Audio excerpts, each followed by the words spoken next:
Apocalipse capítulo 2, versículo 18. O texto diz assim, palavras de Jesus. Ao anjo da igreja de Tiatira, escreve: Isto diz o Filho de Deus, que tem os olhos como chama de fogo, e os pés semelhante ao latão reluzente. Conheço as tuas obras, e o teu amor, e o teu serviço, e a tua fé, e a tua perseverança. E sei que as tuas últimas obras são mais numerosas do que as primeiras. Mas tenho contra ti que toleras Jezabel, mulher que se diz profetiza. Com o teu ensino, ela engana os meus servos, seduzindo-os a se prostituírem e a comerem das coisas sacrificadas aos ídolos. Dei-lhe tempo para que se arrependesse de sua imoralidade, mas ela não quer se arrepender. Portanto, lançá-la-ei num leito de dores, bem como em grande tribulação os que com ela adulteraram. Vou repetir o texto. Portanto, lançá-la-ei num leito de dores, bem como em grande tribulação os que com ela adulteram, caso não se arrependam das obras que ela incita. Mas eu vos digo a vós e aos restantes que estão em Tiatira, a todos quantos não têm esta doutrina e não conheceram, como dizem, as profundezas de Satanás, que outra carga não vos porei, mas o que tendes, retende-o até que eu venha. E ao que vencer e guardar até o fim as minhas obras, eu lhes darei poder sobre as nações, e com vara de ferro as regerá, e serão quebradas como vasos de oleiro, como também recebi de meu Pai. Dar-lhe-ei a estrela da manhã. Quem tem ouvidos, ouça o que o Espírito diz às igrejas. Amém. Vamos numa palavra de oração, irmãos? Curva sua cabeça e peça para Deus falar com você, com a gente, com a igreja. Pai bondoso, nós te louvamos em nome de Jesus e ousamos orar pelo sacrifício vicário substitutivo de Cristo. Ele nos substituiu na cruz. E sabemos que falamos com ousadia, confiados no sangue de Cristo. Ele é o nosso fiador, Ele é o nosso redentor, Ele é o nosso intermediário, o nosso interventor para falarmos contigo. Pedimos, Senhor, que venha a nós o teu reino através da tua palavra. Pedimos que o Senhor nos ensines a sermos crentes de verdade. E faça isso baseado no teu evangelho, na tua vontade essa noite. Em nome de Jesus, nosso querido Salvador. Oramos agradecidos. Amém.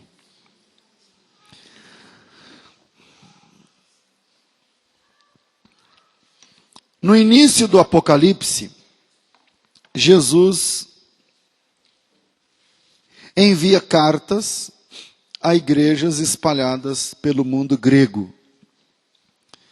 É interessante que, durante o seu ministério, Jesus não se dirigiu a esses lugares. Né? Então, Jesus nunca foi lá em Éfeso, Jesus nunca foi lá em Esmirna, em Pérgamo, nesses lugares aí. Jesus nunca foi. Aliás, quando Paulo quis levar a palavra para esses lugares, Jesus também não deixou. Que é Atos capítulo 16, versículo 6. Abra sua Bíblia em Atos dos Apóstolos capítulo 16. Tem dois versículos ali, versículos 6 e 7, eu acho. Deixa eu ver aqui. Atos capítulo 16, versículo 6.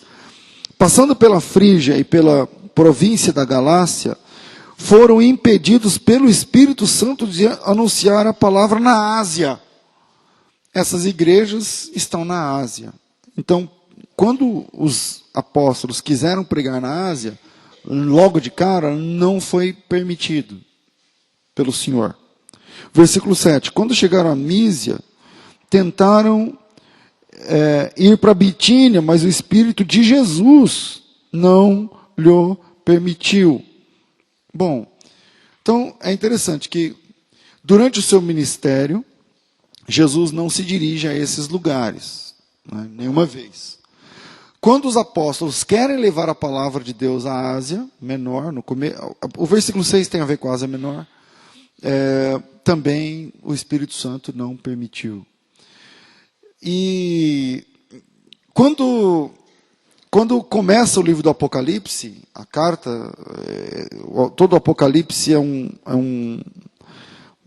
enfim, é o relato joanino de uma experiência transcendental que ele teve na ilha de Patmos. E agora, no Apocalipse, Jesus inaugura o Apocalipse. No capítulo 1 é o encontro de João com Jesus. No capítulo 2 já começa as 7 cartas às 7 igrejas. Então, Jesus inaugura o Apocalipse com 7 cartas que ele mesmo dita. Então, na Bíblia não tem só cartas de Paulo, tem cartas também de Jesus, e são 7. Então, são 7 cartas que ele dita para que João escrevesse e enviasse a essas igrejas que ele não pregou e que não deixou o apóstolo Paulo pregar, mas que depois foram abertas. E aí, Jesus agora se dirige a essas 7 igrejas. Tem mais igrejas na Ásia. Tem mais igrejas, por exemplo. Eu estou dizendo que Jesus, do jeito que eu estou falando, parece que Jesus era contra que a igreja se estabelecesse lá. Não é bem isso. Por exemplo, no próprio capítulo 16, a gente está dizendo que no capítulo 16, versículo 6, o Espírito Santo não permitiu que o pessoal, o Paulo e os seus companheiros, levassem a palavra do Senhor na Ásia. Não é verdade? Atos capítulo 16, versículo 6.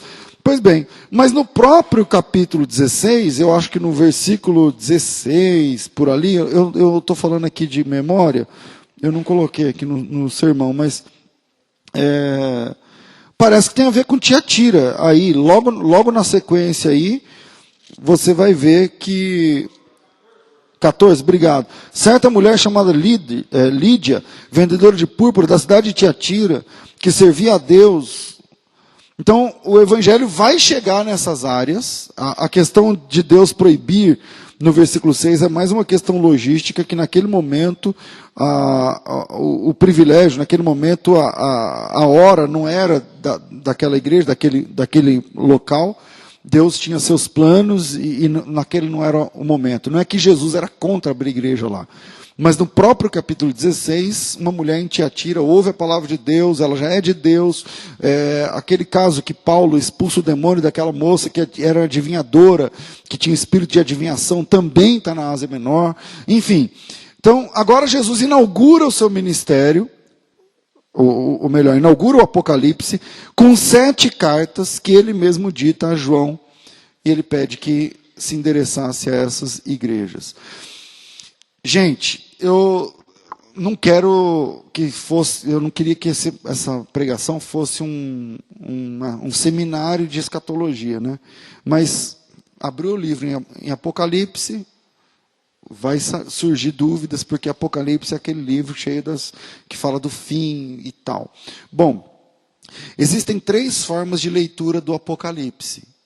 3 formas de ler o livro do Apocalipse. Não exatamente nessa ordem, tá? Não estou falando por ordem de importância. São 3. Uma forma é a historicista, a outra forma é preterista e a outra forma é futurista.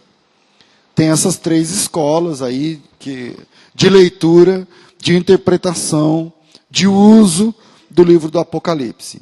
Como no Brasil a maioria dos crentes são pré-tribulacionistas e pentecostais, então os pré-tribulacionistas, que são a maioria, acho que de vocês, por exemplo, os pré-tribulacionistas, na maioria, frequentemente eles preferem a abordagem futurista do Apocalipse. Então, o pessoal lê o Apocalipse, essas coisas são as coisas que vão acontecer. Diferente do preterista, que são coisas que já aconteceram e que estão colocadas no texto como coisas do passado, que aconteceu no século I, século II, século III e tal. Bom, mas existe uma curiosidade interessante. Eu falei da futurista e da preterista, mas existe uma curiosidade interessante, um dado interessante que eu queria compartilhar, do ponto de vista historicista, que apresenta as 7 cartas do Apocalipse. Deixa eu ver se eu me faço entender. Existe uma abordagem historicista que apresenta as 7 cartas do Apocalipse como 7 períodos da igreja na terra. Pastor, não entendi. Quer dizer que essas cartas não eram para igrejas?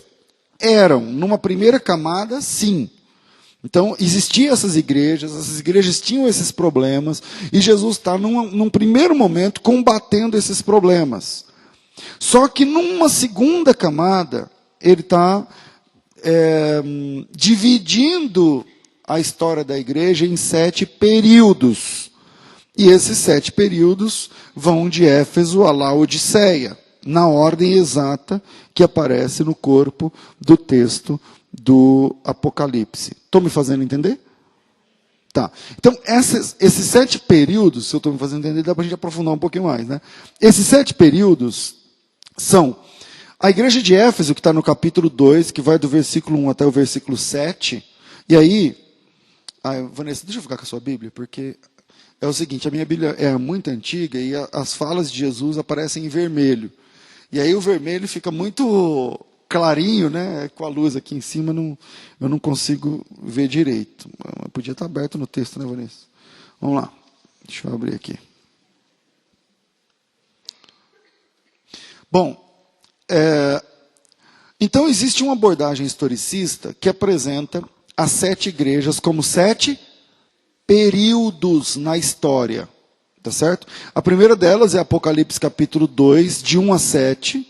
É o primeiro período que é frequentemente colocado como o período da igreja apostólica, que vai do ano 30 ao ano 100. Do ano 30 ao ano 100, Éfeso. Quem está anotando aí. Do ano 30 ao ano 100, a igreja de Éfeso. Por que a igreja apostólica? Versículo 2. Eu sei as tuas obras, o teu trabalho, a tua paciência, que não pode sofrer os maus, que puseste à prova os que se dizem apóstolos e não são, e tu os achastes mentirosos. Parece que está falando daquela igreja na época dos apóstolos, tá certo? Sofrestes, tem paciência, trabalhaste pelo meu nome, não se cansastes e tal. Tenho, porém, contra ti que deixaste o teu primeiro amor, lembro de onde caístes e tal. Tenho, porém, isso, vocês aborrecem a obra dos nicolaítas. Nicolau é um dos 7 diáconos da igreja que se desvia. A igreja tem 7 diáconos escolhidos por voto, no capítulo 6, e um deles é Nicolau, um prosélito, ou seja, convertido ao cristianismo de Antioquia, e esse cara se desvia, ele apresenta uma heresia a respeito da ressurreição de Cristo, e algumas pessoas abraçam essa heresia, e os seguidores de Nicolau são os nicolaítas, um ex-diácono da igreja que se torna um dos primeiros heresiarcas da igreja, né? E aí ele diz assim, então tá tudo a ver com a ideia da igreja apostólica, ali no começo, que tem o Nicolau vivo, que falando, e ele está dizendo,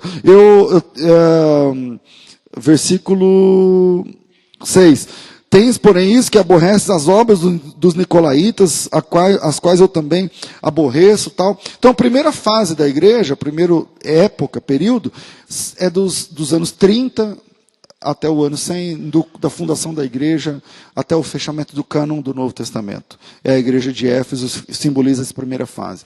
A fase número 2 é a igreja de Esmirna, que é a igreja perseguida. Que é a igreja perseguida, que vai do ano 100 até o ano 313 da nossa era. E aí a igreja de Esmirna, na segunda carta, diz assim, versículo 9, eu sei as tuas obras, a tribulação, a pobreza, mas tu és rico.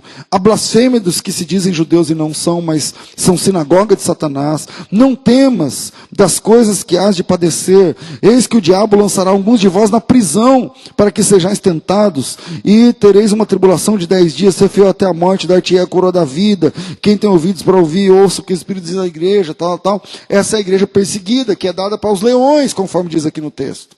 Aí existe uma terceira fase da igreja, que é a igreja de Pérgamo, que é a igreja namorando com o Estado, a igreja casando, misturando com o Estado, que vai do ano 313 até o ano 590. Do ano 313 até o ano 590. E está aqui a igreja de Pérgamo. Então vamos lá, versículo 12. Eu vou ler a partir do versículo 13. Eu sei as tuas obras, e que onde habitas está o trono de Satanás. Retens o meu nome e não negaste a minha fé. Ainda que nos dias de Antipas, minha fiel testemunho, qual foi morto entre vós onde Satanás habita. Umas poucas coisas tenho contra ti, que tem lá os que seguem a doutrina de Balaão, o qual ensinavam a Balaque a lançar tropeços sobre os filhos de Israel. Versículo 15, assim também tens os que seguem a doutrina dos nicolaítas, a qual também aborreço. Arrepende-te, pois, quando não, em breve virei a ti e contra eles batalharei e tal. Bom, você tem aí um outro período, então, da igreja. Nós temos agora, então, o quarto período da igreja, conforme essa visão, essa abordagem historicista, que é exatamente a igreja de Tiatira, que eu estou trabalhando com vocês. Essa igreja de Tiatira é onde, historicamente, no cristianismo, começa o período papal. Deixa eu explicar para vocês. Geralmente, quando você pergunta para um católico de verdade, que é estudioso, ele vai dizer que a igreja, o Papa, o ministério papal, começa com o apóstolo Pedro. Pedro é o primeiro Papa. Bom, quando você vai conversar com um doutor da área, ele vai dizer assim, não, Pedro não pode ser o primeiro Papa, primeiro porque Pedro era casado, segundo porque o Pedro ele vai para Roma no final da vida. Para ser Papa, tem que vencer uma eleição para ser bispo em Roma. Quem é bispo em Roma vira Papa, você está entendendo? Só que a primeira igreja não é em Roma, a primeira igreja é em Jerusalém. A segunda igreja também não é em Roma, a segunda igreja é em Antioquia. A terceira igreja também não é em Roma. Então, a igreja vai para Roma no final do século I. E Roma começa a despontar como liderança da igreja a partir do século IV. Então, quando aparece o primeiro Papa, já tem 400 anos de cristianismo. De cristãos, de crentes, de pessoas que amam a Deus, que pregam o evangelho, tal. Quando a igreja se funde com o Estado. Aparece, então, quando Constantino apresenta o cristianismo como religião, ele ainda não é o primeiro Papa. Lá na frente, no ano 590, vai acontecer, então, essa fusão de igreja oficialmente com o Estado e o papado começa. Começa, então, o ministério papal, que vai do ano 590 até hoje. Mas esse período da igreja é entre o ano 590 e 1517, que é a igreja de Tiatira. Como nós vamos trabalhar ela agora, eu vou pular essa igreja. A gente vai falar mais pormenorizadamente depois.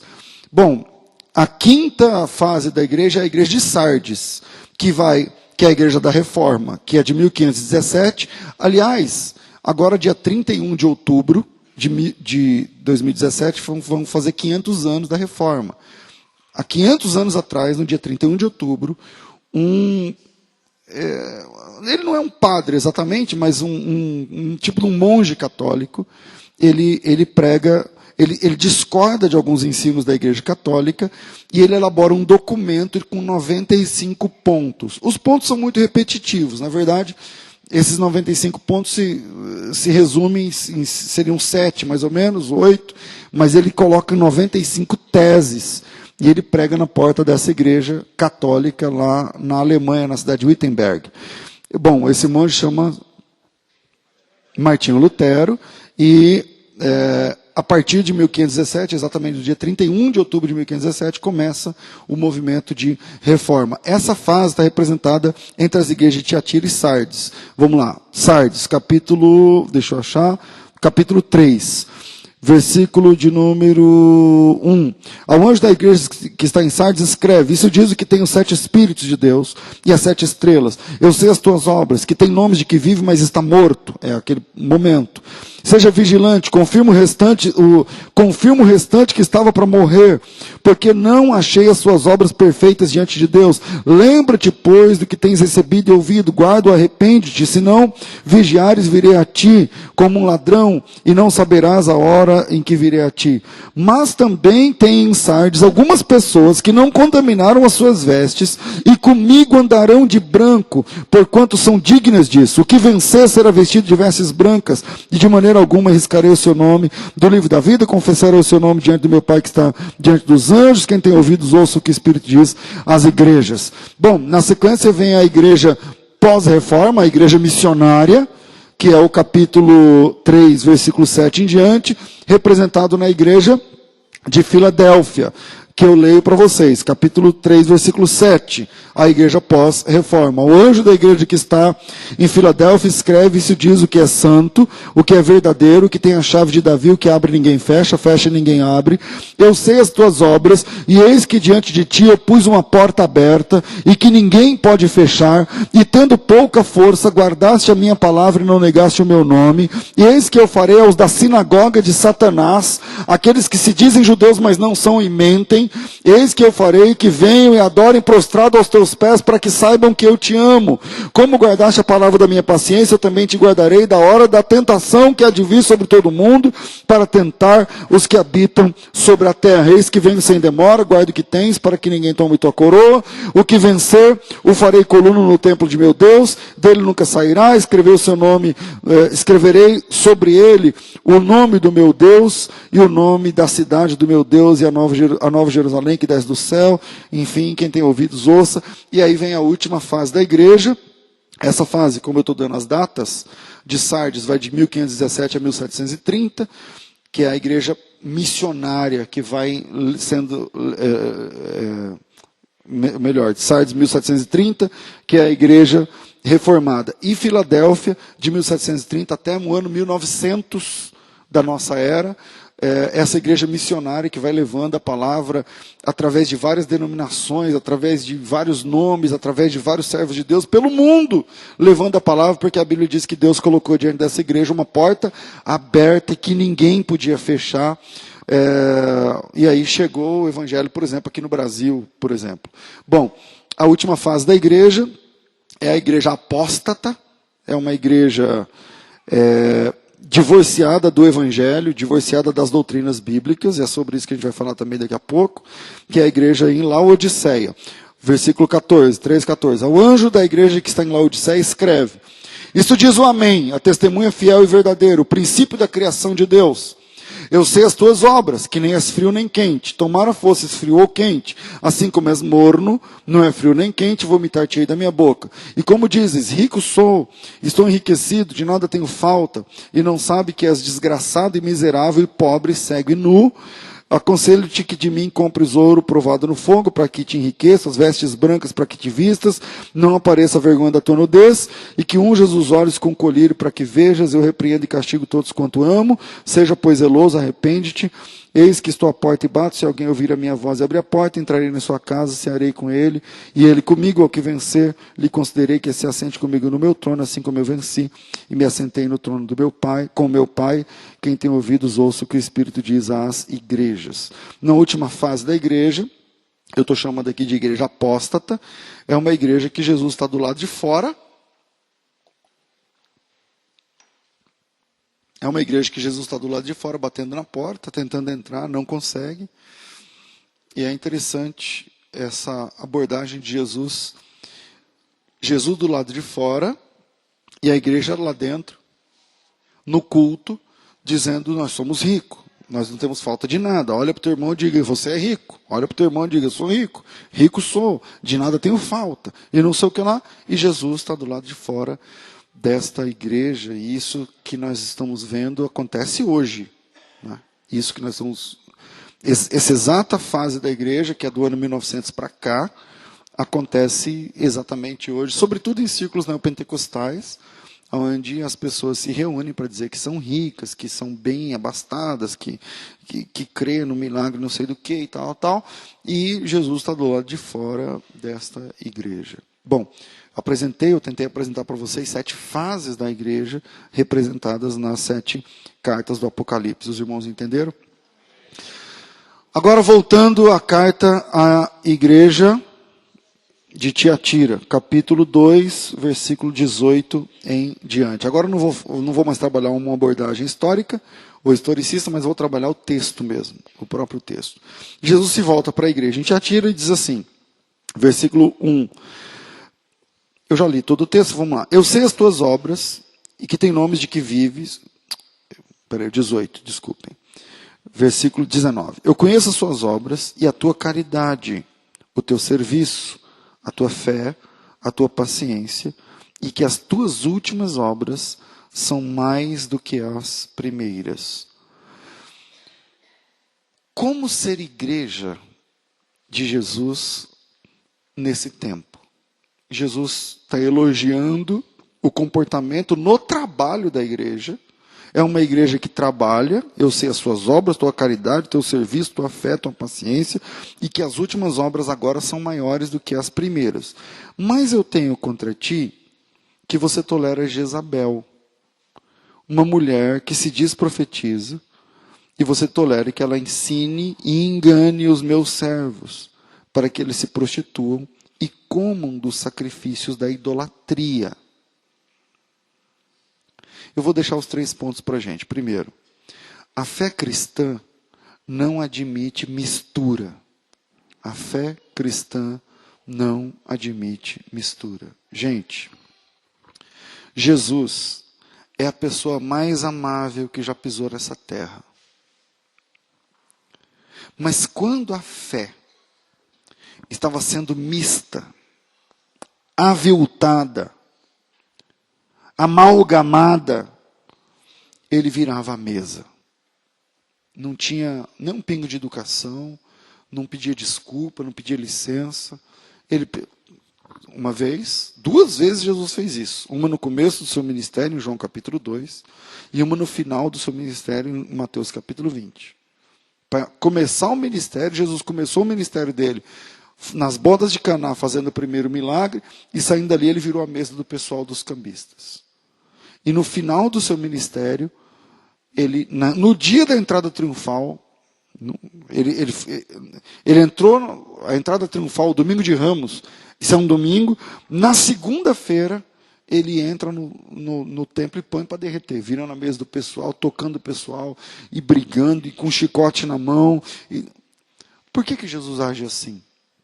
Por que Jesus, numa hora, ele chama a pessoa de filho de Deus, meu filho, meu amigo, eu quero caminhar com você, mas no outro ele vira a mesa das pessoas? É porque a fé cristã não admite mistura. Deus não tolera esse tipo de coisa. A igreja em Tiatira era uma igreja que trabalhava, é uma igreja que fazia, é uma igreja que perseverava. É uma igreja que perseverava, mas aceitava mesclar a fé sem problemas. Aceitava mesclar a fé sem problema nenhum. Então você pega, por exemplo, o cristianismo brasileiro. Eu não vou nem falar catolicismo, vou falar cristianismo, porque tem crente evangélico que também é assim. Não é católico só, não. Porque nossa igreja é de evangélico, é para nós que eu estou falando. Mas tem cristão que baseia sua fé em signo. Tem cristão que baseia sua fé nos astros. Tem crente, cristão, que acredita em reencarnação. Tem crente que tem um pezinho lá atrás no assunto da reencarnação, das vidas passadas e tudo isso. Então você pega a doutrina do karma, o que é a doutrina do karma em si? Então você pega, por exemplo, uma mãe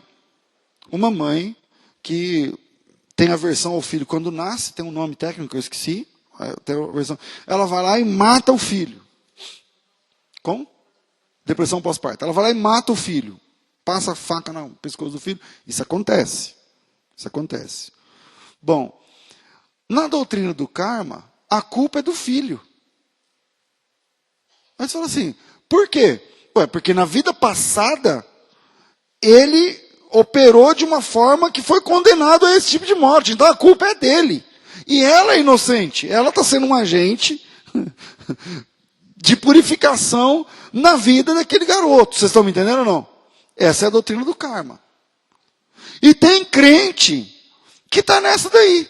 Falou, não, eu tenho um karma comigo que é o seguinte, para mim, a situação financeira, ou então a minha vida emocional, isso aí eu já aceitei que isso aí é um karma, é uma cruz que eu tenho que carregar. E tem a versão evangélica do karma, que é a minha cruz que eu tenho que carregar. Então, a cruz que o cara tem que carregar na cabeça dele, é essa ideia que ele nasceu para viver isso. Ele nasceu para ser daquele jeito, ele nasceu e tal. Ou a ideia da maldição hereditária, que é uma coisa que não tem a ver comigo, nem com os meus pecados, mas é do meu pai, é do meu avô, é do meu bisavô, e igrejas evangélicas abraçam essa doutrina do karma sob outros nomes, ou com outros apelidos, como esse negócio de maldição hereditária, por exemplo, que é uma máscara sobre essa doutrina antibíblica, anticristã do karma. Irmão, toda maldição foi quebrada na cruz do Calvário. E nós não precisamos de nenhum outro tratamento fora da cruz para dizer, eu estou liberto e santificado pelo sangue de Cristo. Não precisa pagar nada a ninguém, não precisa fazer voto com ninguém, não precisa fazer 7 semanas não sei aonde, não sei quantos passos, não sei do que. Não precisa. Só que a gente vai contrabandeando para a fé cristã esse tipo de dogma. Esse tipo de doutrina. Então, primeiro, a fé cristã não admite misturas. Amém, irmão? Nós temos a fé em Cristo. A gente não precisa copiar nada de ninguém. A gente não precisa copiar o budismo, a gente não precisa copiar o hinduísmo, a gente não precisa aceitar idolatria, a gente não precisa receber. Não, a fé cristã é uma fé pronta. E a fé cristã é uma fé pura. E Jesus Cristo não admite mistura na fé cristã. Não tem amálgama, não tem mistura. Não tem, mas isso aqui é legal, vamos colocar, vamos começar. Porque se a gente fizer isso, enche. Se a gente fizer isso, funciona. Se a gente fizer isso, a igreja gosta. Não, a fé cristã não admite mistura. E Jesus se vira para a igreja em Tiatira e diz assim, versículo 20, eu tenho contra ti que você tolera Jezabel. Uma mulher que se diz profetiza, e aí, deixa eu ler de novo, ensina, tenho porém contra ti que toleras Jezabel, mulher que se diz profetiza, que ela ensine e engane os meus servos para que se prostituam e comam dos sacrifícios da idolatria. Por que essa carta está situada no período papal, lá dos 7 períodos da igreja? Bom, talvez porque essa mulher Jezabel, na verdade é provável que essa Jezabel não fosse um nome próprio, mas um codinome de uma mulher que estava na igreja, nessa igreja em Tiatira, e que levava os santos a caírem em pecados de idolatria. Porque a Bíblia chama o pecado da idolatria de prostituição. Então, a prostituição não é exatamente uma cama, mas pode ser uma idolatria cultual. Parece que tem mais pontos para que essa idolatria fosse cultual. Pastor, mas por que o senhor está falando isso? Na introdução, eu falei que essa igreja representa o período papal. E eu também disse que a mulher, acabei de falar que a mulher pode ter recebido esse codinome. Por quê? Porque lá em Apocalipse 17, vamos lá, Apocalipse capítulo 17, essa mulher reaparece. E ela reaparece com o nome de Roma. Vamos lá. Capítulo 17 diz assim. E veio um dos 7 anjos que tinham 7 taças e falou comigo dizendo, vem e mostrar-te-ei a condenação da grande prostituta que está sentada sobre muitas águas. Águas, na leitura do Apocalipse, é muita gente. Tá certo? Com a qual, com a mulher, se prostituíram os reis da terra, os quais habitam na terra, e se embebedaram com o vinho da sua prostituição. E levou-me em espírito a um deserto, e vi uma mulher sentada sobre uma besta, de cor escarlate, e estava cheia de nomes de blasfêmia, e tinha 7 cabeças e 10 chifres. A mulher estava vestida de púrpura e de escarlate, adornada com ouro, pedras preciosas, pérolas. Tinha na mão um cálice de ouro cheio de abominações, de imundície e de prostituição, e na sua testa estava escrito o nome, mistério, a grande Babilônia, a mãe das prostituições, as abominações da terra. E vi que a mulher estava embriagada do sangue dos santos, e do sangue das testemunhas de Jesus, e vendo eu maravilhei-me com grande admiração. E, bom, aí continua aí o texto. Disse o anjo, por que te admiras? Disse-me o anjo, por que te admiras? Eu te direi o mistério da mulher e da besta que a traz, a qual tem 7 cabeças e 10 chifres. A besta que viste já não é, e há de subir do abismo e irá à perdição. E os que habitam na terra, cujos nomes não estão escritos no livro da vida desde a fundação do mundo, se admirarão vendo a besta que já não é, mas que virá. Aqui é sentido e tem sabedoria. 7 cabeças são 7 montes, sobre os quais a mulher está sentada. Então, qualquer estudo básico de escatologia vai identificar os 7 montes como os 7 montes onde está Roma, por exemplo. E aí, depois com calma, leia aí o capítulo 17 inteiro, que você vai ver quase uma foto de Roma aí nesse texto. Então, voltando lá à igreja em Tiatira, o termo prostituição ali pode ser uma referência a doutrinas espúrias que eram contrabandeadas igreja dentro, através de uma mulher que induzia a fé dos irmãos a se prostituir cultualmente, a se afastar da fé bíblica. Irmãos, a igreja bíblica, a fé bíblica, não admite misturas, intervenções, nem adaptações. Nós cremos no que a Bíblia diz. Não vem com um livrinho, não sei do que, de tradição, não. O nosso negócio é a Bíblia. A Bíblia é a palavra de Deus. Se está escrito na Bíblia, a gente obedece. Se não está escrito na Bíblia, a gente respeita, mas a gente não tem obrigação nenhuma de obedecer. A igreja bíblica vive a fé bíblica. A igreja bíblica não precisa de invenções. A igreja bíblica não precisa de outros documentos. A igreja de Jesus não atrai os mundanos, porque os mundanos gostam e se sentem bem na igreja. Não, a gente atrai o mundo porque eles veem diferença na igreja bíblica. Não é assim que a gente se converteu? Quando você se converteu, você olhou para a igreja e falou: nossa, como eu estou longe desse negócio. Como eu preciso me adaptar. Hoje, algumas igrejas evangélicas têm festa de São João. Festa de São João evangélica. Em igreja de crente. Para quê?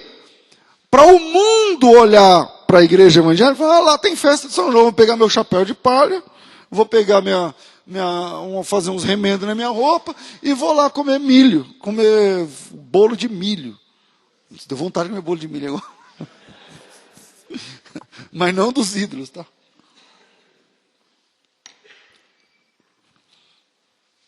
A igreja bíblica, ela não atrai os mundanos porque os mundanos gostam e se sentem bem. A igreja bíblica atrai os pecadores, porque é diametralmente oposta ao mundo. Ela atrai os pecadores que querem mudar de vida e que não estão contentes com o status de vida que estão vivendo naquele momento. Amém, irmãos? Segundo, aproveite a graça que te foi ofertada. Eu queria muito que o Espírito Santo traduzisse para você a seriedade desse segundo ponto. Aproveite a graça que te foi ofertada. Apocalipse capítulo 2, versículo 21. Falando da mulher profetisa que estava fazendo o pessoal cair na prostituição, que é a idolatria. Versículo 21. Palavras de Jesus. Dei-lhe tempo para que se arrependesse da sua prostituição, mas não se arrependeu. Deus, isso que eu vou falar é um padrão. Pode ser que Deus haja diferente, no seu caso, no meu, enfim. Mas eu vou falar o padrão. O padrão de Deus sobre a graça e o juízo é o seguinte: antes de condenar, de anatematizar, de amaldiçoar, Deus sempre oferece um tempo para que o pecador se apresente voluntariamente. Isso é um padrão. Então, quando o pessoal se levanta contra Moisés, Deus chama o pessoal para a conversa. E na conversa você percebe que Deus já sabe o que vai acontecer, o que ele vai fazer, mas ele espera o pessoal se apresentar. Espera a Miriam, o o Nadab, aquele pessoal falou assim, não, vai, eu retiro o que eu disse, deixa, eu quero pedir perdão, eu gosto de chamar esse tempo, é um tempo curto geralmente, mas é um tempo, entre a chamada de Deus e o juízo sendo executado, eu chamo esse hiato, entre Deus chamar o cara para conversa e condenar ele, eu chamo esse tempo de graça. Deus oferece um tempo de graça. Então ele está condenando as atitudes dessa Jezabel, dessa mulher que está desviando a igreja de Tiatira para a idolatria. Se tem uma coisa que Deus odeia, é a idolatria. Se tem uma coisa que Deus abomina, é a idolatria. A idolatria. Tem um livreto, ele é católico. Deixa eu lembrar o nome dele. Eu não lembro o nome, mas se você, quem gosta de anotar, por favor, passa numa livraria católica aqui em Campinas e compra esse material. Custa menos de R$10. Custa uns R$5. Oi? Não, de daqui não. Ele fala sobre... É um livro que ele descreve dentro do catolicismo a tensão entre os iconógrafos e os iconoclastas. Quem são essas duas turmas? Porque o que é adoração a ídolos na Igreja Católica? É o ícone. Então, a pessoa, isso aqui representa um ente, um santo, alguma coisa assim. Então tinha duas classes de católicos. Esse material que eu estou falando é católico, tá, gente? Não é evangélico, não. E os próprios católicos, que uns defendiam que podia fazer imagem, e outros defendiam que não podia fazer imagem. Os iconógrafos defendiam que podia fazer imagens, e eles reverenciar as imagens. Os iconoclastas diziam, não, elas são símbolos, mas só que não é para ninguém ajoelhar na frente de uma imagem. Porque, pelo amor de Deus, isso é contra o texto de Isaías, por exemplo, contra a Bíblia inteira. Então, quem gosta de estudar, compra esse livro, chega lá na livraria e fala, é um assunto sobre iconógrafos e iconoclastas, tá? Um livretinho bem fininho, que você vai ver essa tensão entre os dois. Né? Bom, segundo ponto, aproveite a graça que te foi oferecida. Sempre antes de condenar, Deus oferece um tempo de graça. E para isso eu vou trabalhar num texto lá do Antigo Testamento, depois a gente vai voltar exatamente nesse texto, e eu queria trabalhar com vocês o livro de Josué, porque uma vez, há alguns anos atrás, eu falei bastante sobre o capítulo 6 do livro de Josué. E no capítulo 6 do livro de Josué é o pecado de Acã. Eu falei 6? Não, quando eu falo Josué 6 é o quê? É 7. Pô, eu chego aqui e falo Josué 6. Vocês vão abrir aonde? No 7. Vocês já sabem, entendeu? Então, em Josué capítulo 7, tem lá a história de Acã. E eu me lembro naquele dia que eu dividi em 6 pontos o pecado de Acã. E para ficar didático, eu coloquei os 6 com a letra D. Era o D de delito, o D de derrota, o D de desespero, o D de direção, o D de descoberta e o D de disciplina. Né? Isso faz muito tempo. Quem é mais antigo na Genuína vai lembrar dos 6 Ds que eu compartilhei aí com vocês. Bom, o capítulo 6 narra a tomada da cidade fortificada de Jericó. E quando eles entram na Terra Prometida, atravessando o Rio Jordão, tomando Jericó, Deus tem um combinado com eles. Porque quem vai tomar Jericó é Deus. Quem vai derrubar a muralha é Deus. É só você parar para pensar que uma buzina tocando na frente do muro não derruba um muro. E é o que eles fizeram. Tocaram buzina para derrubar um muro que em cima do muro cabia 2 carros, um em cada mão. Então, quem derrubou o muro de Jericó? Deus. Porque buzina mesmo, não derruba muro não. Então, quem derrubou foi Deus. Só que Deus tinha um combinado com eles. Lá pelos idos do versículo 15, 16, 17, 18, Deus diz assim, quando você entrar em Jericó, não é para você sair fuçando nos despojos. Não. Você vai dedicar a Deus e tal. Não é para pegar o ouro, não é para pegar a prata, não é para pegar... Só que tinha um problema. Tinha um soldado chamado Acã, que no capítulo 7, versículo 1 diz assim: prevaricaram os filhos de Israel no anátema, porque Acã, filho de Carmi, filho de Zabdi, filho de Zerá, da tribo de Judá, tomou o anátema e a ira do Senhor se acendeu contra os filhos de Israel. Aqui nós temos o D do delito. Delito. Na sequência, então, tem um pecado escondido agora. O cara roubou e escondeu, está dentro das suas coisas, da sua mochila, da sua tenda, está lá guardado. Aí eles acabam de tomar uma cidade grande, uma cidade fortificada, é uma cidade-estado, a cidade tinha rei, Jericó tinha um rei. Eles tomam Jericó, e a partir de então, Jericó vira o QG, o quartel-general de Israel, porque eles acabaram de tomar a cidade. E de Jericó, no versículo 2, enviando, pois, Josué de Jericó alguns homens a Ai. Ai, em vista de Jericó, é uma vila. Em vista de Jericó, Ai é um vilarejo. É menos que um distrito o negócio. Aí, versículo 2, dizendo: subi e espiar a terra. Subiram, pois, aqueles homens e espiaram Ai. Voltaram a Josué e disseram: não suba todo o povo, subam uns 2 ou 3 mil homens para ferir Ai. Não fatigues ali todo o povo, porque são poucos os inimigos. É o segundo D, é o D da derrota. Uma vez que tem delito, o próximo D é o D da derrota. Eles vão e apanham da cidade de Ai, morre um pessoal, versículo de número 3. Versículo 4, subiram então lá do povo uns 3 mil homens, os quais fugiram de diante dos habitantes de Ai. Os homens de Ai feriram alguns deles, uns 36, seguiram-nos até a porta, da porta até Sebarim, feriram na descida, e o coração do povo se derreteu e se tornou como água. Como é que a gente vence uma cidade fortificada num dia e perde para um vilarejo no outro dia?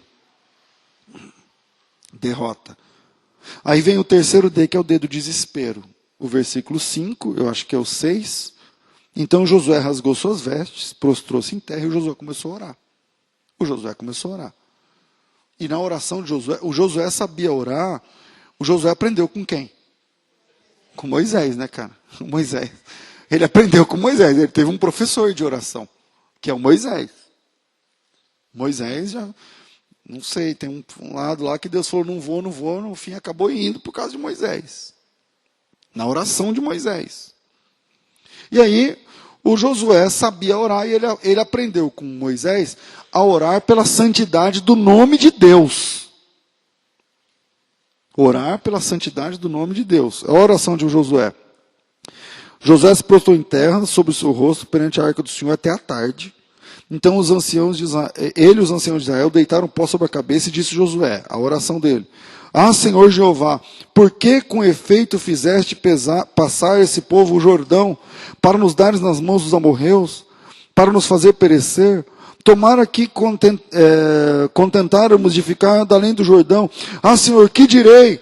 Porque Israel virou as costas de diante dos seus inimigos. Ouvindo isso, os cananeus, todos os moradores da terra nos cercarão e desarraigarão o nosso nome da terra. E então, o que o Senhor fará com o teu grande nome? O Josué é corajoso.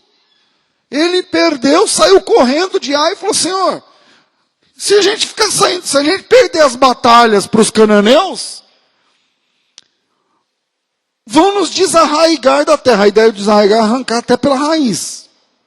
A gente vai sumir.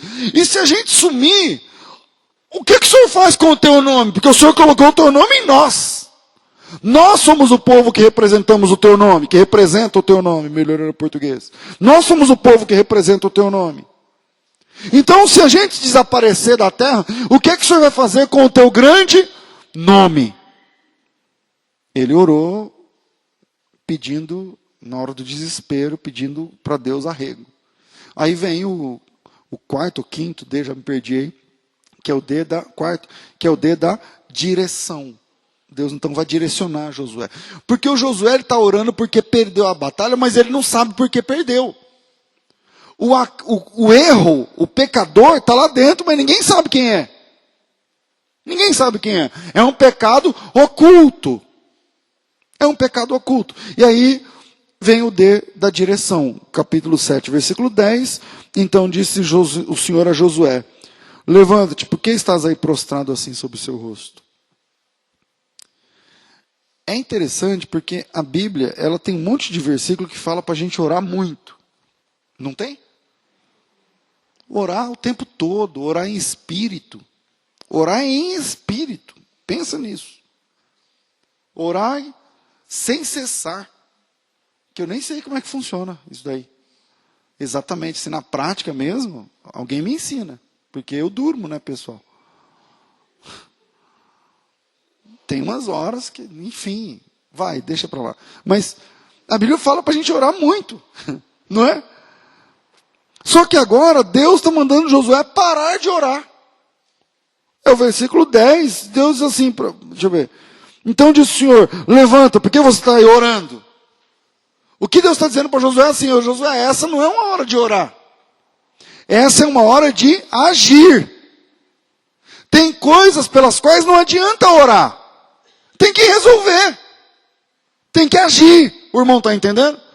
E aí é a direção, versículo 12, versículo 11. Deus abre o jogo para Josué. Israel pecou, Josué. Olha como é que Deus fala. E até transgrediram o meu concerto que lhes tinha ordenado. E até tomaram do anátema. E também furtaram. E também mentiram. E até debaixo da bagagem puseram. Deus não está falando como quem sabe tudo? Ele não está falando até onde está escondido? Pergunta, Deus sabia quem foi? Deus sabia onde estava? Deus sabia como foi? Mas ele não fala. Ele dá todas as dicas para Josué que ele está sabendo. Tipo assim, Josué, estou sabendo. Aconteceu isso, isso, isso e isso. Cuida. Procura. E aí versículo de número 12. Então os filhos de Israel não puderam subsistir perante seus inimigos. Viraram as costas diante dos inimigos, porquanto estão amaldiçoados. Eu não serei mais convosco. E se não desarraigardes o anátema do meio de vós, levanta-te, ó a direção, santifica o povo e diz, santificai-vos para amanhã. Porque assim diz o Senhor Deus de Israel, anátema há no meio de vós, Israel, diante dos vossos inimigos, não poderá suster-vos até que tireis o anátema do meio de vós. Amanhã, pois vos chegareis segundo as vossas tribos. E será que a tribo que o Senhor tomar se chegará segundo as famílias? A família que o Senhor tomar se chegará segundo as suas casas. E a casa que o Senhor tomar se chegará homem por homem. E será que aquele que for tomado com o anátema será queimado a fogo? Ele e tudo quanto tiver, porquanto transgrediu o conselho do Senhor e fez loucura em Israel. Deus dá uma direção. Primeiro Deus fala, olha, eu estou sabendo o que está acontecendo. Olha aqui para mim, olha aqui para mim. Primeiro Deus diz, eu estou sabendo o que está acontecendo. Eu sei tintim por tintim, detalhe por detalhe. Roubaram, mentiram, esconderam. E até debaixo da capa está guardado. Deus diz isso. O Josué não sabe. Deus sabe, o Josué não sabe. Então Deus dá uma direção. E a direção é a seguinte. Amanhã, atenção no verso 14. Amanhã, santifica o povo. Cadê o versículo? Começa o amanhã, primeiro amanhã que ele fala, não é no 14, deixa eu ver. 13. Obrigado. Levanta-te e santifica o povo e diz, santificai-vos para amanhã. Veja, Deus está falando com Josué hoje. É de tarde. Ele orou até a tarde. E de tarde Deus está respondendo. Vamos dizer que fosse 5 da tarde. 5 da tarde Deus aparece para Josué e fala assim, ó, eu sei tudo o que está acontecendo. Só que é o seguinte, eu não vou agir hoje. Hoje eu só estou dizendo que eu sei tudo. Mas eu vou agir com rigor amanhã. Então santifica o povo hoje. Santifica o povo, porque amanhã o pau vai quebrar. Você está entendendo que Deus está falando isso para Josué? Esse período de horas, entre as 5 da tarde e as 6 da manhã, eu estou chamando de período de tempo de graça. Deus sabe o que está acontecendo, Deus sabe o que está acontecendo, com quem está acontecendo, como está acontecendo. Ele viu tudo, ele dá detalhes, ele diz assim, não espanta as moscas ainda não. É amanhã. É amanhã. Só que amanhã, de todas as tribos de Israel, naquele período, Israel estava com 13 ou 14 tribos. É uma outra conta que um dia a gente faz. Deus diz assim, eu vou escolher uma. O ladrão vai ser dessa tribo. Aí, escolhida a tribo, o cara tem 14, ele tem 13 chances de sair ileso. Deus, eu vou escolher aquela tribo. Escolhida a tribo, eu vou escolher todos os sobrenomes daquela tribo. Nós estamos falando de algumas centenas. O cara vai ser daquele sobrenome. Escolhido o sobrenome, eu vou pegar todas as casas daquele sobrenome. Eu vou escolher uma casa. E o cara vai estar dentro daquela casa. Eu vou chamar aquela casa e vou escolher todos os homens. E vou mostrar um. De forma que amanhã, cedo, o meu dedo vai tocar no nariz do ladrão. E quando o meu dedo tocar no nariz do ladrão, esse cara vai morrer queimado. Porque ele está achando que ele está de brincadeira? Ele está achando que aqui é a casa da mãe Joana? Desculpa, Joana. Toda vez que eu falo isso, eu lembro da Joana. Ele está achando que aqui é o quê? E aí, o Josué, através de repetidores, passa para o arraial essa recomendação. A recomendação chega na tenda do Acã. O Acã sabe que é ele, sim ou não? Ele roubou. Ele guardou, está embaixo da tenda. Tá, do jeito que Deus falou, estava. Só que o que o Acã pensou? O Acã falou assim, isso aí é conversa, Josué. Porque matematicamente é impossível. Porque ele está guardado pela matemática do jogo. Não é verdade? Imagina. Isso é o Acã pensando. Ele vai sortear, das 14 tribos vai cair a minha. Eu tenho que ter muito azar. Para nessa primeira peneira cair a minha. Aí cai a dele. Aí levanta todos os sobrenomes. Tem 200. Quer dizer, eu tenho uma chance em 200. Aí vai cair o meu sobrenome? Não vai. Aí quando cai meu sobrenome, pega 1.500 casas. Nós estamos falando de um continente de 2 milhões de pessoas.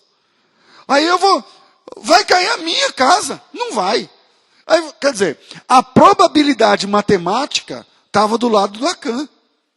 É ou não é?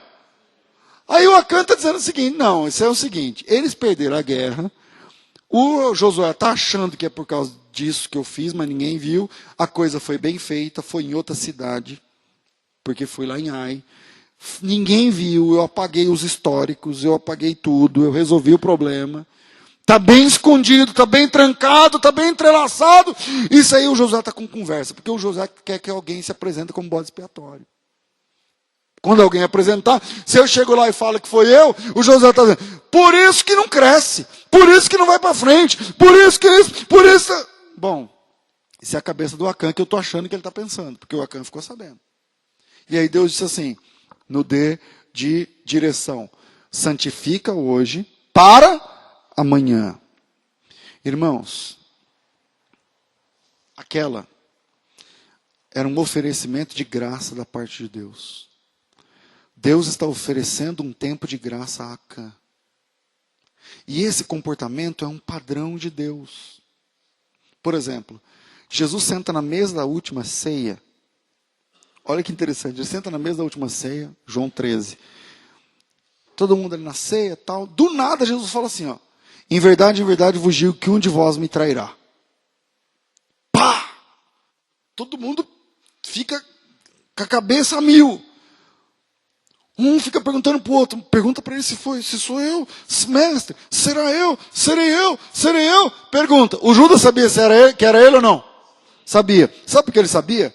Porque o Judas vem para essa mesa de um encontro onde ele recebeu as 30 moedas, e a Bíblia diz no primeiro evangelho, que ele recebendo esse dinheiro, ele estava buscando oportunidade para entregar Jesus. Então quando Jesus lava os pés de Judas, o bolso de Judas tem 30 moedas. Quando Jesus disse assim, onde vocês vai me trair? O dinheiro da traição está no bolso do cara. O Judas sabia que era ele. E Jesus oferece um tempo de graça. Jesus fala e fica quieto, se olhando. Tipo, e aí? Você vem ou não? Você confessa ou não? E aí, você entrega ou não? Você abre o jogo ou não? Esse que eu estou chamando de tempo de graça é uma oferta de Deus aos pecadores, mas é um tempo curto. Ele não vai oferecer 1 ano. Ela fica pensando, daqui 2 meses a gente... Não. Nessa mesa da última ceia foram alguns minutos. Alguns minutos. Talvez 1 hora. De graça sobre Judas. Porque qual é a ideia? Que o Judas enfiasse a mão no bolso, arrancasse moeda por moeda, colocasse na mesa, falasse assim, ó, tá aqui, ó, foi eu. Foi eu, não sei, a minha mulher estava precisando de um vestido novo. Eu vi aí uma chance, uma oportunidade, a gente precisava fazer uma viagem, pagar uma conta, o IPVA do meu carro, sei lá o quê, cara. Mas eu fui tentado, esse dinheiro chegou numa boa hora. Eu sei que não é lícito, eu sei que está errado, mas fui eu. Me perdoa. Conhecendo Jesus nosso, da Bíblia, como Jesus reagiria se o Judas colocasse as moedas na mesa, começasse a chorar e pedisse perdão? O Judas faz isso? Não. Não. Ele segue no plano de trair Jesus. E algumas horas depois, ao invés de aproveitar a graça que Jesus lhe oferece, ele vai beijar Jesus para marcar Jesus para os soldados que vêm prendê-lo. É assim que Judas usa o tempo de graça. Voltando ao pecado de Acã, Deus fala para eles, santifica todo mundo, mas não é hoje não, é para amanhã. Amanhã, se esse cara não aparecer, o meu dedo vai chegar no nariz dele. O Acã para e fala assim, isso aí é matematicamente impossível, isso é conversa. Só que, na verdade, o que o Acã está fazendo, ele está desperdiçando a graça. O Acã está desperdiçando o tempo de graça estabelecido sobre a vida dele. Porque aquela noite, irmãos, não era uma noite comum. Essa noite aqui de Josué 7 não é uma noite comum.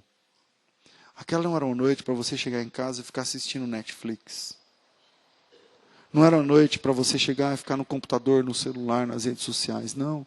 Aquela noite era uma noite diferente. Era uma noite onde a TV ia ser desligada. Era uma noite de sentar em volta da mesa. E o pai chegar no filho e falar, e aí, filhão, como é que está teu namoro? É com você? Como é que está a tua vida? Aquela era uma noite para a mãe chegar na filha, para o marido conversar com a mulher conversar com o marido. Falei, e aí, maridão, como é que a gente está? Como é que a gente fica? Deus está dando um tempo aí para a gente. Tem alguma coisa que você quer falar? Aquela era uma noite onde as famílias deveriam se sentar em volta das fogueiras. Vamos voltar naquela época. E conversar, e abrir o jogo, e se abrir, pôr para fora. É um tempo de graça sendo oferecido. Acã não aproveitou. No outro dia, cedo, como eu disse, o tempo de graça não demora muito. Capítulo 7, versículo 16. Então Josué se levantou de madrugada e fez chegar a Israel segundo as suas tribos. A tribo de Judá foi tomada. Essa tribo é a tribo de Acã. Fazendo chegar toda a tribo de Judá, tomou a família de Zerá. Zerá é o sobrenome de Acã, é a família da casa de Acã. E fazendo chegar a família de Zerá, homem por homem, foi tomado Zabdi. Zabdi é a casa de Acã. E fazendo chegar Zabdi, a sua casa por casa, homem por homem, foi tomado Acã, filho de Carmi, filho de Zabdi, filho de Zerá, da tribo de Judá. É o dedo da descoberta. O dedo da descoberta. Você não obedeceu a direção, vem a descoberta. Chegou na casa de Acã e a casa caiu. Versículo de número 19. Então disse Josué a Acã, meu filho, eu te peço, dá glórias ao Senhor, Deus de Israel, e faça confissão perante ele, declara-me agora o que fizeste e não me ocultes. E respondeu Acã a Josué, dizendo, verdadeiramente pequei contra o Senhor, Deus de Israel, e fiz assim e assim. Quando eu vi entre os despojos uma boa capa babilônica, e 200 ciclos de prata, e uma cunha de ouro do peso de 50 ciclos, cobicei-os, tomei-os, e eis que estão escondidos na terra, no meio da minha tenda, e a prata debaixo da capa. Ou seja, do jeitinho que Deus tinha falado, estava. Tá certo? E aí entra o último D, que é o D da disciplina. fechando esse da descoberta, é o seguinte, eu não sou advogado do Acã, mas lendo o texto original da Bíblia, o hebraico, a confissão de Acã, a estrutura do texto hebraico, a confissão de Acã e a confissão de Davi, quando ele é acusado lá pelo profeta Natan, lembra que o Natan põe o dedo no nariz dele e fala, você, esse homem, tal, tal. Salvo engano, isso é 2 Samuel capítulo 11. A confissão de Acã e a confissão de Davi é a mesma. Os dois falaram as mesmas palavras sobre Deus e sobre os seus pecados.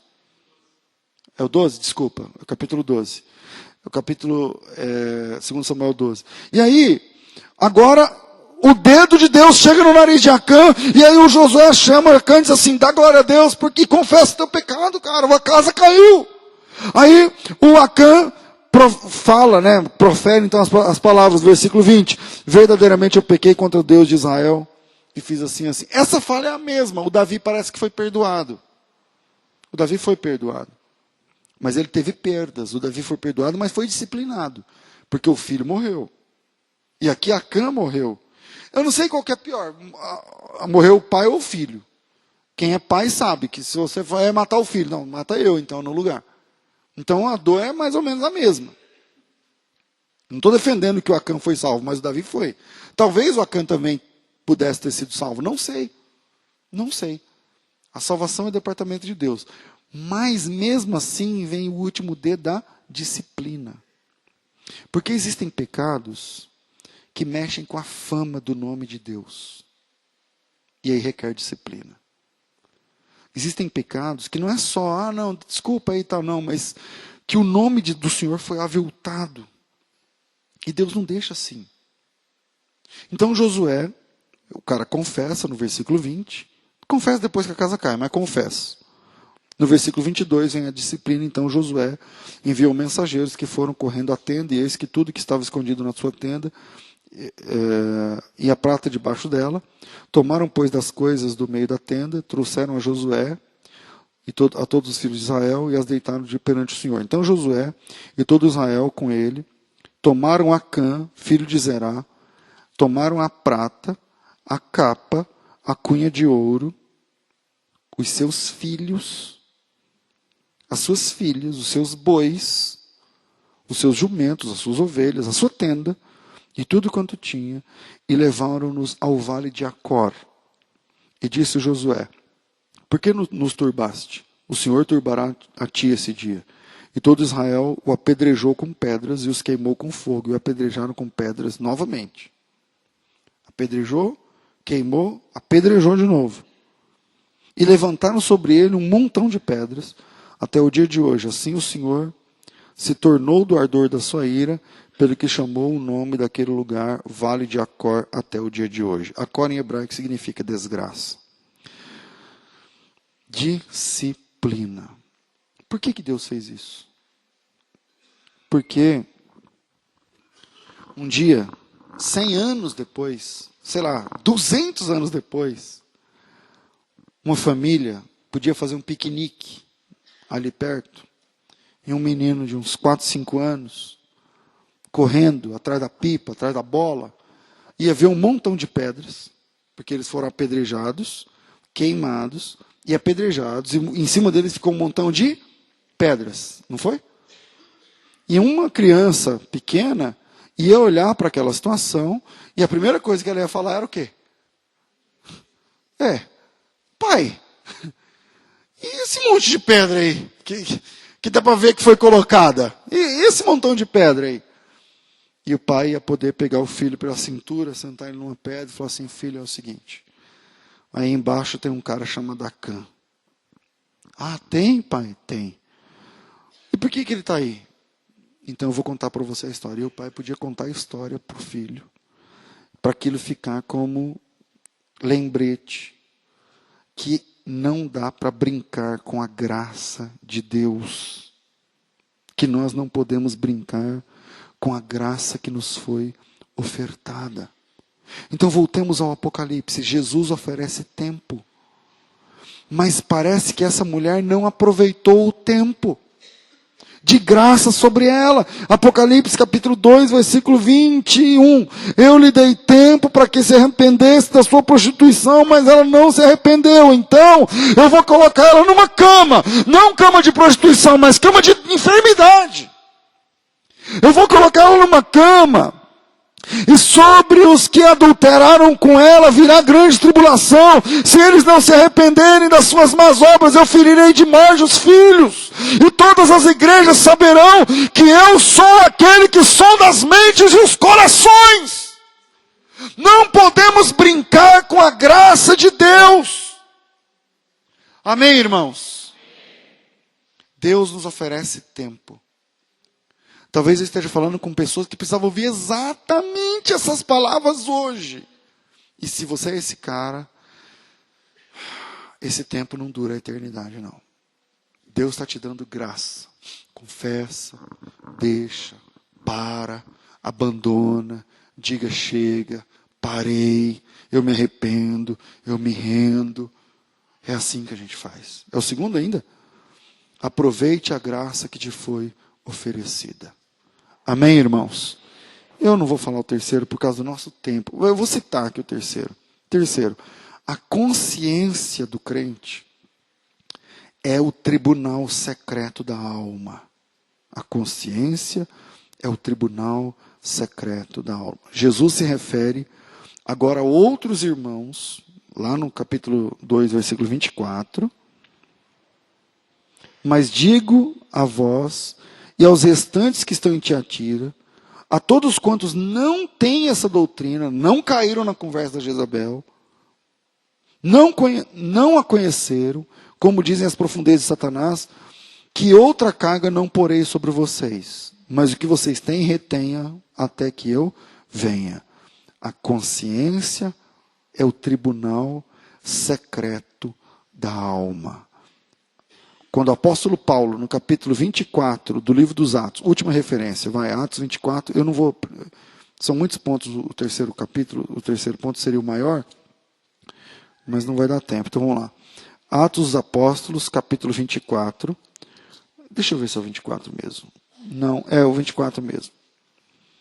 Paulo é acusado por um advogado, num tribunal, e a acusação contra Paulo é o seguinte, versículo 2, sendo chamado Tértulo, começou a acusar Paulo, dizendo, visto como por ti, ele está falando para o governador, temos tanta paz e por tua prudência fazem a esse povo muitos e louváveis serviços, sempre em todo lugar, ao potentíssimo Félix, com todo agradecimento queremos reconhecer, mas que não me detenha muito tempo, tal. Versículo 5, temos achado que este homem, Paulo, é uma peste. Temos achado que esse homem é uma peste, promotor de dissensões entre todos os judeus e por todo o mundo. O apóstolo Paulo é acusado de ser uma peste. Quando Paulo vai falar, ele vai buscar o testemunho da sua consciência. Ele vai buscar o testemunho da sua consciência. Eu já fechei o computador, não sei aqui o versículo, mas lá pelo versículo 16, obrigado. Por isso procuro sempre ter uma consciência sem ofensa, tanto para com Deus como para com os homens. Como é que anda a tua consciência, minha irmã? Como é que está a tua consciência, meu irmão? A consciência é o tribunal secreto da nossa alma. Se a tua consciência está acusada, confessa e deixa. A confissão é uma doutrina bíblica. Que Deus abençoe vocês em nome de Jesus.